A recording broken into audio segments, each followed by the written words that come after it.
Pernah nggak sih kamu membayangkan bahwa investasi bisa menggantikan pendapatan atau gaji? Jika belum, coba kenali dulu yuk apa sih sebenarnya income investing dan how is it looks like to become income investor. Halo semua, saya Ryan Filbert. Balik lagi di Overheard Stocks Nanovest. Di episode kali ini, kita akan kupas tuntas seputar income investor. Income investor memperhatikan satu hal utama, yaitu menerima keuntungan dari investasi berupa dividen atau laba bersih yang diterimanya sebagai pemegang saham. Dividen yang dibagikan perusahaan inilah sumber utama dari penghasilan seorang investor saham selain melalui capital gain. Semakin banyak lembar saham sebuah emiten yang dimiliki oleh si investor, maka semakin besar pula jumlah dividen saham yang akan diterimanya. Misalnya, dia punya saham 100 lot supaya dividennya lebih terasa signifikan. Perusahaan-perusahaan yang rutin bagikan dividen umumnya perusahaan-perusahaan yang sudah matang dan rata-rata memberi rasio dividen tahunan sebesar 3 hingga 7%. Namun, hal ini juga bisa berubah loh, tergantung dengan keputusan Rapat Umum Pemegang Saham alias RUPS yang kemudian akan disetujui direksi. RUPS juga bisa memutuskan apakah dividen dibagi setahun sekali atau tidak. Beberapa perusahaan yang biasanya memberi persentase dividen lebih tinggi untuk menarik lebih banyak investasi adalah perusahaan real estate, utilitas, dan bank.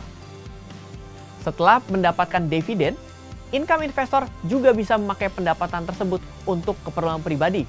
Bisa juga loh untuk membeli lebih banyak saham di perusahaan yang sama atau di tempat lain. Yang pasti, income investor mengutamakan hasil dividen, pertumbuhan dividen, dan rasio pembayaran, atau persentase penghasilan yang dibayarkan kepada investor. Bahkan ada juga nih guys, sejumlah dana investasi yang memprioritaskan pendapatan bulanan kepada investor melalui dividen dan covered call. Jadi, pendapatannya mirip gaji bulanan. Ada berapa kelebihan income investing? Yang pertama adalah punya passive income secara rutin. Kemudian, nggak perlu terlalu sering melakukan analisa dan bisa dilakukan oleh siapa saja. Sedangkan kekurangannya, income investing butuh dana yang nggak sedikit. Perlu kesabaran ekstra dan nggak semua perusahaan membagikan dividennya loh. Buat kamu yang punya kecenderungan berinvestasi saham karena dividennya dan ingin mendapatkan pendapatan rutin, ada beberapa saham di Indonesia yang kasih dividen besar. Seperti Adaro Energi, HM Sampurna, Astra Motor, Indofood Sukses Makmur, hingga BCA, dan masih banyak lagi. Nah, itu tadi penjelasan tentang income investor.